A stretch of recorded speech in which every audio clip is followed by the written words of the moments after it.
Hello everyone, welcome back to my channel. My name is Sapna Tripathi and I am back with new energy and dedication. So why wasting time? Let's get started. आज हम लोग treatment part देखने जा रहे हैं rheumatoid arthritis का। Pen और inflammation को कम करने के लिए जो कि रूमेटॉइड आर्थराइटिस में होता है उसके लिए हम लोग एनसेड्स देते हैं। What is NSAIDs? Non steroidal anti inflammatory drugs. ये क्या करता है? इसका इमीडिएट एक्शन होता है और ये पेन और इन्फ्लामेशन को कम कर देता है। But what if it is not effective? अगर एनसेड्स काम नहीं करेगा तो हम लोग क्या करेंगे? हम लोग स्टेरॉइड्स देंगे। और अगर चिल्ड्रन में हो रहा है तो उसके लिए ड्रग ऑफ चॉइस है प्रेडनिसोलोन। प्रेडनिसोलोन क्यों ड्रग ऑफ चॉइस है? तो ये ग्रोथ को इनहिबिट नहीं करता है, इसलिए हम लोग मोस्ट प्रेफर्ड ड्रग है स्टेरॉइड में प्रेडनिसोलोन। बट हमने पेन और इन्फ्लामेशन को कम कर लिया, लेकिन डिजीज प्रोग्रेशन को कैसे कम करेंगे? वो तो और बढ़ता ही जाएगा। रूमेटॉइड आर्थराइटिस के और सिम्टम्स बढ़ते ही जाएंगे। जैसे कि मैं अपनी वीडियो में बताऊंगी, जो रूमेटॉइड आर्थराइटिस जब मैं पढ़ाऊंगी तो बॉटनियस डिफॉर्मिटी होता है, स्वानिक डिफॉर्मिटी होता है, तो ये सब ना हो उसके लिए हम लोग क्या करते हैं? डीमार्ट्स देते हैं, disease modifying anti rheumatic drugs. इसका और नया नाम है SAARDs, slow acting anti rheumatic drugs. ये क्या करता है कि स्लो डाउन कर देता है डिजीज प्रोग्रेशन को। ये स्लो एक्टिंग होता है, धीरे धीरे काम करता है। ये इसको मंथ्स भी लग सकता है ताकि वो इफेक्ट अपना प्रोड्यूस कर सके। बहुत ही स्लो एक्टिंग होता है डीमार्ट्स। चलिए अब इसको हम लोग डिटेल में देखते हैं। एनेसेड्स में हम लोग देते हैं aspirin, indomethacin, diclofenac, COX two inhibitors, propionic acid compounds and fenamates. Propionic acid compounds में हम लोग आइबुप्रोफेन दे सकते हैं।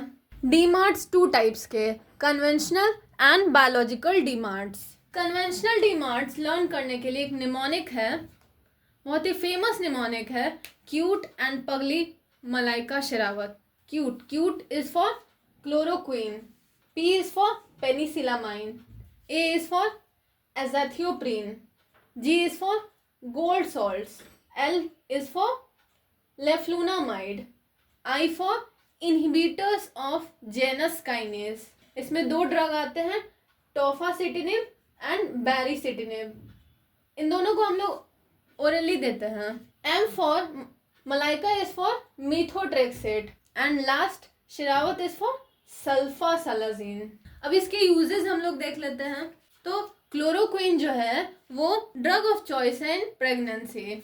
ये ड्रग ऑफ चॉइस है प्रेगनेंसी में। पेनिसिलामाइन का यूज हम लोग कॉपर पॉइजनिंग और विल्सन्स डिजीज में करते हैं। मिथोट्रेक्सेट जो है वो ड्रग ऑफ चॉइस है फॉर रूमेटॉइड आर्थराइटिस। बहुत ही फेमस ड्रग है मिथोट्रेक्सेट।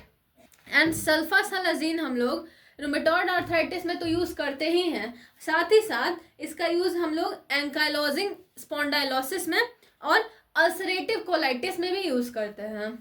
बायोलॉजिकल डीमार्ट्स जो है वो हम लोग आरडीएनए टेक्नोलॉजी से बनाते हैं, उसी को हम लोग बायोलॉजिकल डीमार्ट्स कहते हैं। इसमें आता है TNF alpha antagonist, interleukin 1 receptor antagonist, interleukin 6 receptor antagonist and को स्टिमुलेशन इनहिबिटर्स। अब हम लोग बायोलॉजिकल डीमार्ट्स को डिटेल में देखेंगे। बायोलॉजिकल डीमार्ट्स डिस्कस करने से पहले मैं आपको एक इम्पॉर्टेंट ड्रग के बारे में बता दूं, methotrexate. Methotrexate used in cancer and rheumatoid arthritis both. Rheumatoid arthritis में हम लोग मिथोट्रेक्सेट को लो डोज में देते हैं, around 7.5 milligram per week. But in cancer ये हम लोग मिथोट्रेक्सेट को हाई डोज में देते हैं, 25 mg daily. This is very high amount. Let's discuss the biological DMARDs.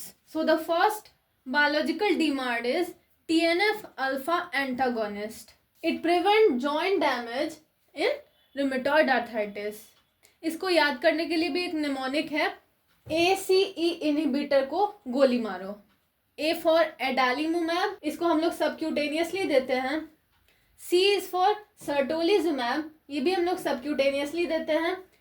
E is for etanercept, ये भी हम लोग सबक्यूटेनियसली देते हैं। I is for infliximab, ये ड्रग बस जो है ये हम लोग आईवी देते हैं, इंट्रावेनस।